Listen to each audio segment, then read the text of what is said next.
तो क्या हुआ, अगर घर में टाइम नहीं मिलेगा, टीचर अच्छे नहीं बनेंगे, आप बच्चों के साथ ऐसे बन जाएंगे ना, वालिदैन को वो भूल जाएं और टीचर को याद रखें। आपसे अपनी हर बात शेयर करें। मैं हकीकत बात अपनी ज़्यादा तारीफ़ नहीं करता, कभी मेरे स्टूडेंट से मिलिएगा, ठीक है, वो जहाँ भी आज हैं, यूनिवर्सिटीज़ में हैं, मेडिकल कॉलेजेस में हैं, इंजीनियरिंग कर रहे हैं, बड़ी बड़ी जगहों पे हैं, ठीक है, वो याद करते हैं।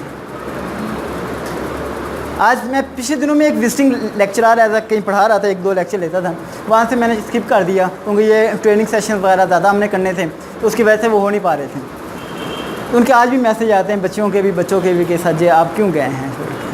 कहते हैं यार मैडम एक और आई मेरी जगह पे, तो कहते हैं मैडम बहुत अच्छी है, पढ़ाती हैं, लेकिन जो चीज़ें आप बता देते हैं वो नहीं बताती हैं। जिससे आपसे क्वेश्चनिंग करते हैं, आप जवाब देते थे, वो चुप करवा देती हैं। बच्चों को घर से जवाब नहीं मिलेगा, घर में टाइम नहीं मिलेगा, टीचर्स टाइम नहीं देंगे, तो हकीकत बात है बच्चा बाहर जाएगा। बाहर आपको पता फिर हर तरह का इंसान होता है, इंसान के शक्ल में भेड़िए मौजूद हैं, फिर वो आपके बच्चों को कहाँ से कहाँ लेके जाएंगे। ये टीचर का भी कसूर है कि वो बच्चे के साथ बना के नहीं रखता। मैं एक चीज़ बताता जाऊँ, बाद में हो सकता है सर मेरे से नाराज़ भी हूँ। बच्चों के साथ आपने इतना बना लेना तो आपको सर कुछ नहीं कहेंगे कि यार आपको निकाल दें, कोई नहीं निकाल सकता आपको। बच्चों के साथ तो बना लो, बच्चों को मोटिवेट तो करो, बच्चों को इंगेज करके साथ लेके चलने वाले तो बन जाओ। हम बच्चों को साथ लेके नहीं चलते, हम अपनी कहानियाँ सुना जाते हैं। बच्चा क्या सुनाना चाहता है सुन के तो देखो। समझ आ रही है? नहीं आ रही? एक एक्टिविटी करते हैं, ये क्लास में भी कर लीजिएगा कभी कभी। बच्चों के लिए एक्टिविटी बच्चों को शायद करवाई थी, सर मौजूद थे। अपने हाथ से पेंसिल वगैरह साइड पे रख दें। असल में ना होता क्या है, जब हम सुस्ती फील करते हैं ना, नींद आ रही होती है, तो हम कॉफ़ी पीते हैं, चाय पीते हैं, और ये कॉफ़ी चाय जो है ना इंसान की सुस्ती को और ज़्यादा कर देती है। कुछ देर के लिए हाई पे ले जाती है, फिर उसके बाद डाउन, बहुत ज़्यादा डाउन ले जाती है। ये एक्टिविटी करवाने जा रहा हूँ। चाइनीज़ मेडिसिन में, मेडिकल इंडस्ट्री में मेडिसिन काम में एक्सरसाइज ज़्यादा है। इस एक्सरसाइज से वो ये कहते हैं कि अगर इस एक्सरसाइज को 10 टाइम किया जाए, कितने टाइम किया जाए? 10 टाइम, तो आपकी ज़िंदगी का 1 सेकंड इंक्रीज़ हो जाता है। हम तो ये नहीं मानते एज ए मुस्लिम, हमें पता है कि नहीं होता, लेकिन इस एक्टिविटी से ना बॉडी में एक एनर्जी आ जाती है, इंसान एक्टिव हो जाता है। कुछ नहीं करना, कहीं घूमना फिरना नहीं है, कोई वज़न नहीं उठाना, दौड़ना नहीं, एक्सरसाइज नहीं करनी। क्लास में भी देखे ना, जो टाइम होता है 12-1 बजे का, बच्चे थोड़ा सा सुस्त होते हैं, ये एक्टिविटी करवा लीजिएगा, ठीक है। अगर अलाउ करें साथ, इजाज़त ले लीजिएगा। अपने हाथों को ऐसे रखें, फुल ओपन होने चाहिए, ज़ोर के साथ ऐसे ओपन फुल। जैसे आपको एक 3rd जनरेशन के बारे में पता होता है, वो क्लैप करते हैं।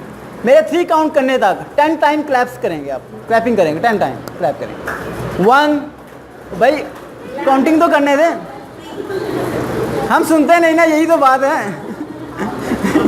हम टीचर हैं। हरी अप, 1, 2, मैंने कहा मेरे 1, 2, 3 के बाद मेरी काउंटिंग, यानी 3 की काउंटिंग के बाद स्टार्ट करेंगे। 1, 3, 2 कहा है मैंने कहा 1, 2, 3 कहने के बाद 1, 2, 3, 1, 2, 3, 4, 5, 6, 7, 8, 9, 10। एनर्जी फील करते हैं, वार्म अप होते हैं। यही तो चीज़ है ना, क्लास को जगाना तो होता है। क्लास में इस तरह क्या है, आप भी अच्छा फील करेंगे। आपको भी जब सुस्ती आ रही हो ना क्लास में, तो बच्चों के बहाने खुद एक्टिविटी कर लीजिएगा, चलो भाई करो। इसके अलावा बहुत सारी एक्टिविटीज़ हैं जो बच्चे, सर कितना टाइम है हमारे पास?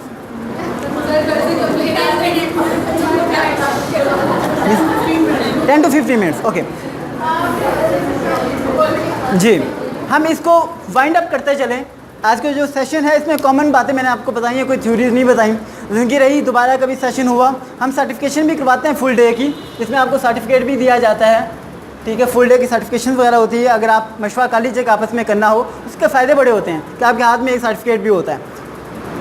उसमें बहुत सारी चीज़ें, न्यू टेक्निक्स बताई जाती हैं, 21st सेंचुरी के मेथडोलॉजीज़ क्या हैं, आज के न्यू मैथडोलॉजीज़ क्या हैं? आज हमने कॉमन बातें की हैं, वो मैथडोलॉजीज़ पे आ जाएंगे, रूल्स पे आ जाएंगे, कवानीन पे आ जाएंगे, क्लास मैनेजमेंट पे आ जाएंगे, क्लास कंट्रोल पे आ जाएंगे। एक दो चीज़ें आपके साथ शेयर करता हूँ, फिर इजाज़त चाहूँगा, फिर आपको कोई क्वेश्चन होगा तो शामिल करेंगे। सपोज करें आपके क्लास में सारे बच्चे तो मिसबिहेव नहीं करते, कुछ 2-3 होते हैं। पहली बात है, उसको क्लास के एंड में ना बैठने दें। पहली बात, फ्रंट पे बिठाएं, तीनों को इकट्ठा ना बिठाएं, उनको मूव करते रहें, लेकिन फ्रंट पे ही मूव करते रहें। 2 को इधर, 1 को इधर, सेंटर में बिठा दें, ऐसे करके उसको क्लास से सेपरेट बिठा दें।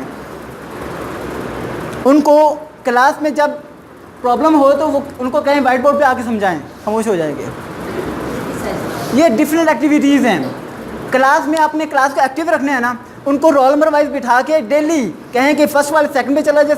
बड़ा आसान तरीका है इसको क्लास बताने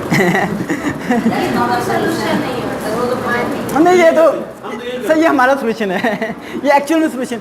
आपने क्या करना, क्लास को मोटिवेट रखने के लिए ना, इंगेज रखने के लिए उनको रोल नंबर वाइज बिठा दें। रोल नंबर रजिस्ट्रेशन में मिले होंगे सबको 1 2 3 के हिसाब से जो रजिस्ट्रेशन। तो आपने क्या करना है, डेली रोज़ को रोटेट करते जाना है। कॉलम वाइज कर लें या रोज़ वाइज कर लें। बच्चे को पता होगा, वो बच्चा आएगा सोचेगा यार आज मेरा कौन सा रो है, आते साथ ही सोचेगा। इसका मतलब है कुछ फील करेगा। इससे क्या होगा कि हर बच्चा हर रो में बैठेगा। जो फर्स्ट बेंचर होते हैं वो फर्स्ट में ही रहते हैं और लास्ट वाले लास्ट में रहते हैं। यहाँ की बात नहीं कर रहे, मैं वैसे कॉमन बात कर रहा हूँ। यहाँ बाद में एतराज़ ना कीजिए कि सही आगे तो जगह नहीं था, हम इसी पीछे बैठ गए हैं। ठीक है, आवाज़ आ रही पीछे तक? चलें, डेट्स गुड। तो क्या करें, इससे क्या होगा, हर तरह का बच्चा रोल नंबर वाइज